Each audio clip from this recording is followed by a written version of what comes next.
فاسألوا أهل الذكر إن كنتم لا تعلمون. صدق الله العظيم.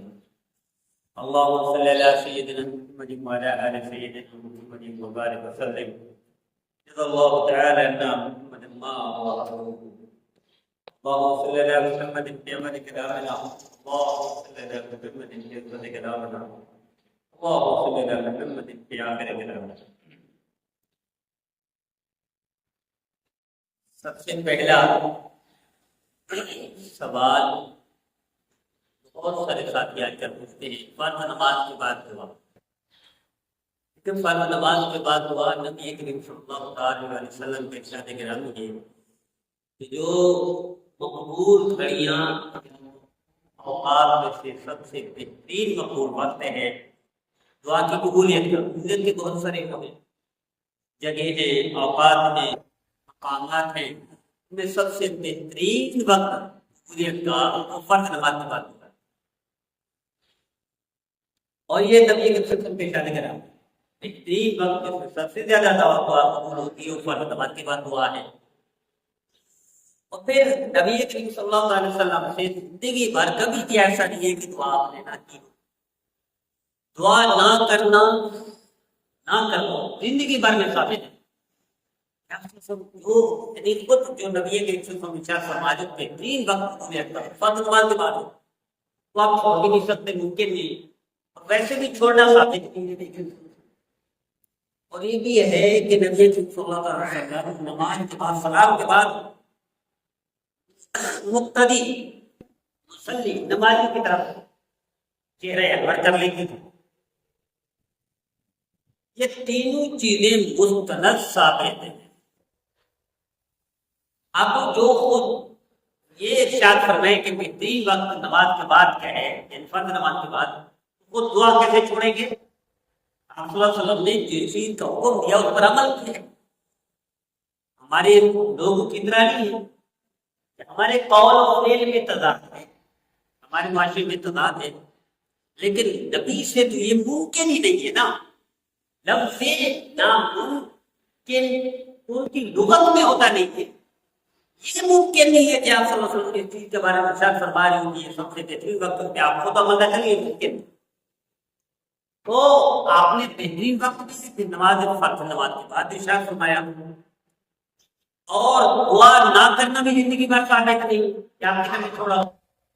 اور نمازیوں کی طرف منہ کر کے ارشاد فرمانا.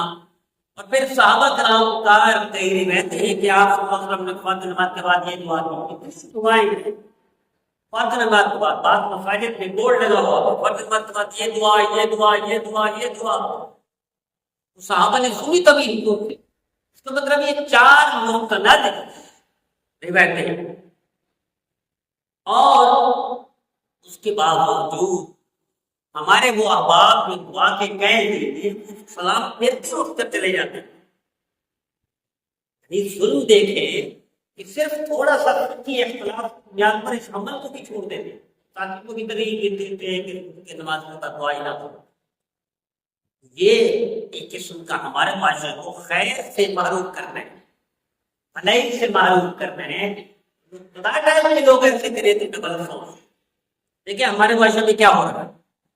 آج کسی بھی کسان کی بائک پر جا رہا ہو تو ہاتھ کو کھڑا کرے یا بزرگ بھی ہو کھاتے نہیں. کیوں؟ خیر سے معروف کیسے کیا گیا ہمارے معاشرے میں کہ کسی ایک آدھ بندے نے 3 کروڑ لوگوں کا شہر ہے کراچی.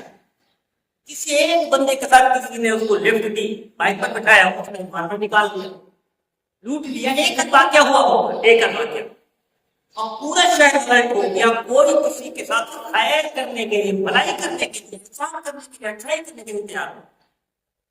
خوشی کیا ہو گیا؟ 3 کروڑ لوگوں میں سے ایک شیطان صفت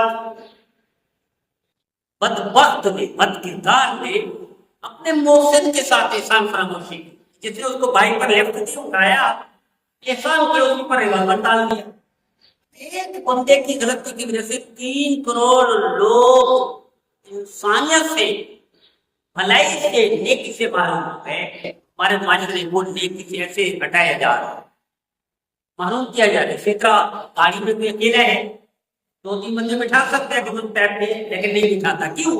اور بٹھاؤ گے تو والا نکالنے کے لٹیرے ہوتے ہیں چور. سارے چور تو نہیں ہیں.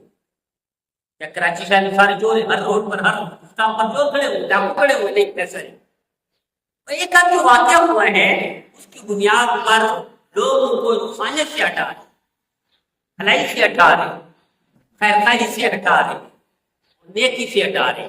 تو یہ جو تھوڑا سا فقہی اختلاف ہے علماء کے درمیان ہونا چاہیے تھا، عوام کے درمیان اس اختلاف کو آنے نہیں دینا چاہیے تھا.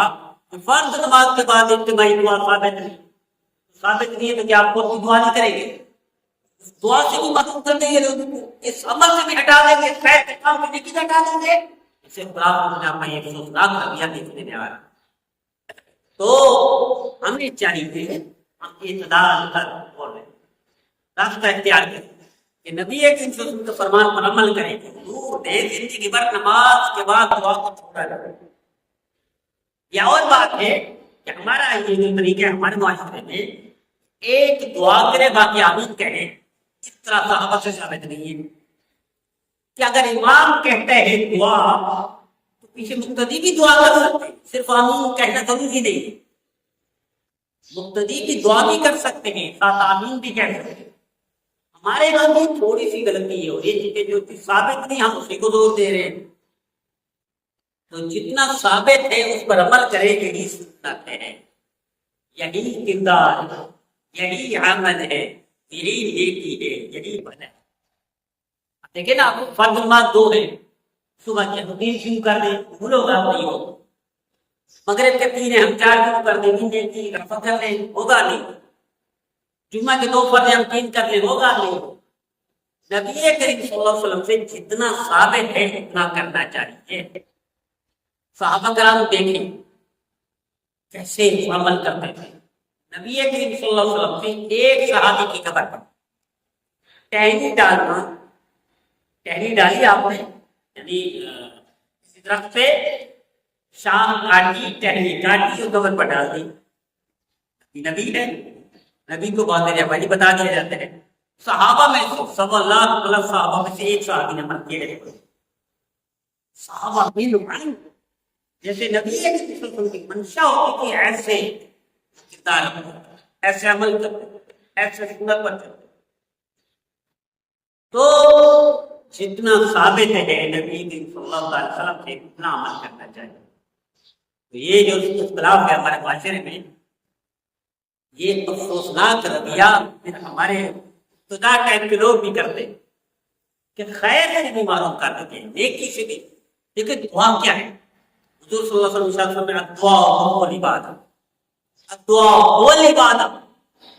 عادت کا نچوڑ ہے کہ پورا مہینہ کوئی کام کرے، کھال لینے کا ٹائم ہے تو چھٹی، گھر والے بھی مارے گا، ماں باپ بھی مارے گا، پٹائی کرے گا، کوئی فوٹو لگا دیں گے. پھر پورا مہینہ کچھ بھی نہ نکالا، گھر سے ہم نے کھانا دیا، ٹائم نکالا، تو میں نے ڈیوٹی کی، تنخواہ لینے کا وقت ہے، اب آپ سوئے رہے، اب ہم تنخواہ نہ لیں. تو پوری نماز کا خلاصہ کیا تھا؟ دعا. وہ دعا ہم نے کی، ہم اٹھ کر چلے گئے. یہ معلوم یہ نقصان ہے سب کا. جو ساتھی اختلاف کرتے ہیں اسے اختلاف کو اتنا آگے لے جاتے ہیں کہ خیر سے معلوم کرنا، خود بھی معلوم ہوتے ہیں دوسروں کو بھی معلوم کر دیتے ہیں. اتنا نہیں جانا چاہیے. اختلاف علماء میں رحمت ہے، لیکن یہ رحمت نہیں، رحمت بن گیا کہ لوگوں کو بالکل نیکی سے بھی معلوم کر دیا، نیکی سے بھی ہٹا دیا. یہ جو رحمت کو نبی کریم صلی اللہ علیہ وسلم کی سنت بہت عمل کرنے اور کرانے